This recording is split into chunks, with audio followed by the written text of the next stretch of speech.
Insta పెళ్లి చూపులు అప్పటి నుంచే సెలబ్రేషన్ స్టార్ట్. ట్రెండింగ్ లో పెళ్లి చూపుల వీడియోలు. పూర్తి వివరాలకు చదవండి రేపటి సాక్షి హైదరాబాద్ ఎడిషన్. తన అనుచరులకు ప్రయోజనం చేకూర్చేందుకు మంత్రి నారాయణ తీసుకున్న నిర్ణయం లక్షల మందికి అసౌకర్యంగా మారబోతోంది. కాలువలపైన దుకాణాలు ఏర్పాటు చేయకూడదనే నిబంధనలున్నా మంత్రి వాటిని తొంగలో తొక్కారు.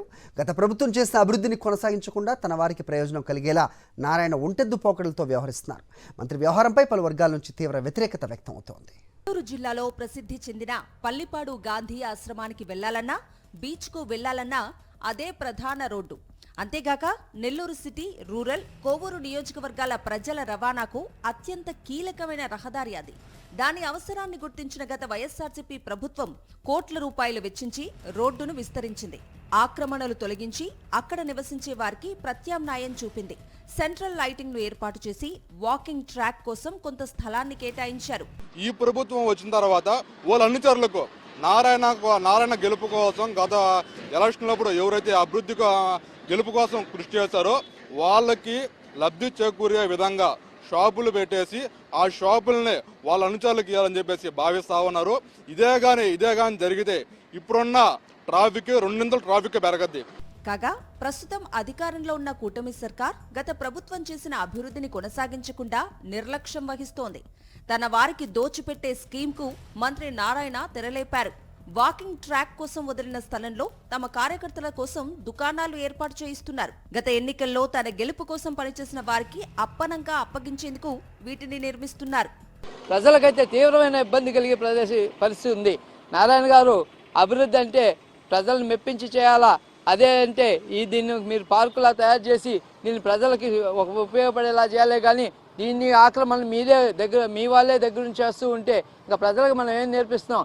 అభివృద్ధి అంతా ఆక్రమణ తొలగింపని మీరు పదే అంటూ తెలియకుండానే మీరే ఆక్రమణలు మీ వాళ్ళే ఆక్రమణలు పెంచుతూ ఉన్నారు. మీరు ఇది కరెక్ట్ కాదు.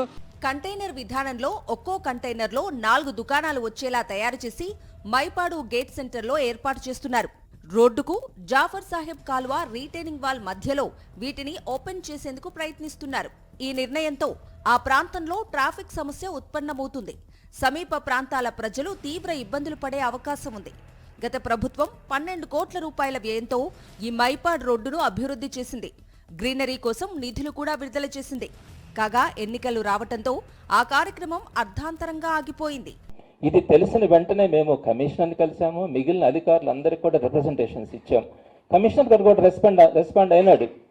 ఇది కరెక్టే, ఈ విధంగా బంకులు పెట్టడం కరెక్ట్ కాదు, నేను కూడా చెప్తానన్నారు. ఇంకొంతమంది అధికారులతో మాట్లాడితే వాళ్ళు చెప్పింది ఏంటంటే ఇది మంత్రి గారి డెసిషన్ అన్నారు. నేను మంత్రి గారిని అడుగుతా ఉన్నాను, నారాయణ గారు మీరు కనీసం జాఫర్ సాహెబ్ కెనాల్ రివిట్మెంట్లో కానీ, అక్కడ వాకింగ్ ట్రాక్లో కానీ, అక్కడ 80 ఫీట్ రోడ్డు వేయడంలో కానీ, అక్కడ గ్రీనరీని డెవలప్ చేయడంలో కానీ ఎక్కడక్కడ మీ పాత్ర లేదు. ప్రస్తుతం అధికారులు కెనాల్ పైనే దుకాణాలు ఏర్పాటు చేస్తున్నారు. దీనికి కార్పొరేషన్ నుంచి ఎలాంటి అనుమతులు లేకపోయినా మంత్రి నారాయణ చెప్పారని పనులు కొనసాగిస్తున్నారు. 8 అడుగుల వెడల్పు, 7 అడుగుల పొడవుతో ఉన్న కంటైనర్ దుకాణాలను సిద్ధం చేశారు. ఇక్కడ దుకాణాలు ఏర్పాటు చేస్తే ఎన్నో సమస్యలు ఉత్పన్నమవుతాయని స్థానికులతో పాటు సిపిఎం, వైఎస్ఆర్సీపీ నేతలు ఆగ్రహం వ్యక్తం చేస్తున్నారు.